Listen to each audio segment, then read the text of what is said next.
बिस्मिल्लाहिर्रहमानिर्रहीम, अस्सलाम वालेकुम। हम बात करने जा रहे हैं टेम्परेचर के ऊपर। टेम्परेचर क्या है? आपको पता है, जैसे हम किसी भी मॉलिक्यूल को एनर्जी देते हैं तो उसके एटम जो है बहुत स्पीड से वाइब्रेट करने लग जाते हैं। ये बात दिमाग में रखिएगा। अब हम आगे बात करते हैं। हम बात करेंगे प्रोटीन की क्या है। एंजाइम जो है प्रोटीन से मिलकर बना हुआ है, और अगर उसको बहुत ज़्यादा सेंसिटिव है किसमें, किसके लिए, हीट के लिए, टेम्परेचर के लिए।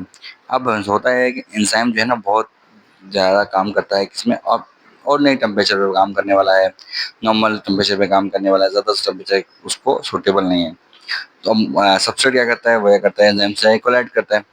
तो अब होगा ये कि जैसे ही हम उसको एनर्जी देंगे, यानी ये हीट देंगे, तो क्या होगा, ऐसा ऐसा उसके अंदर एनर्जी पैदा होगी। एनर्जी पैदा होगी तो क्या है, जो कोलिजन है वो बढ़ जाएगा। यानी कि मैंने कहा था वाइब्रेशन ऑफ आइटम्स बढ़ जाएंगे। ठीक है। अब मैं जब वाइब्रेशन ऑफ एटम्स बढ़ेंगे तो क्या होगा कि रेट ऑफ रिएक्शन एकदम से तेज हो जाएगा। अब रेट ऑफ रिएक्शन जब एकदम से तेज तो हो जाएगा, लेकिन थोड़ी देर के बाद क्या होगा, उस वाइब्रेशन की वजह से बॉन्ड टूटना शुरू हो जाएगा। और जो बॉन्ड टूटना शुरू होगा तो क्या होगा कि वो रिएक्शन जो हमारा स्मूथली चल रहा था वो फिर डिस्टर्ब होना शुरू हो जाएगा। अब उसकी में एक और बात भी आ जाती है कि एंजाइम जैसे होता है, किससे मिलकर बना हुआ है, प्रोटीन से मिलकर बना हुआ है। तो अब उसके मॉलिक्यूल्स के अंदर भी, यानी कि उसके एटम्स में भी वाइब्रेशन शुरू हो जाएगी।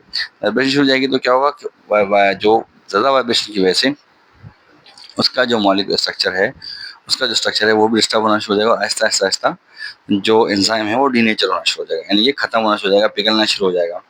ठीक है जी।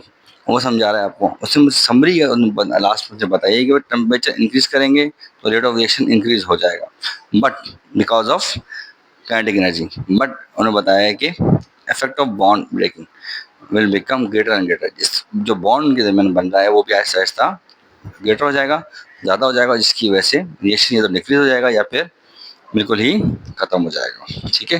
ये आप इसमें तस्वीर में अच्छे से देख सकते हैं।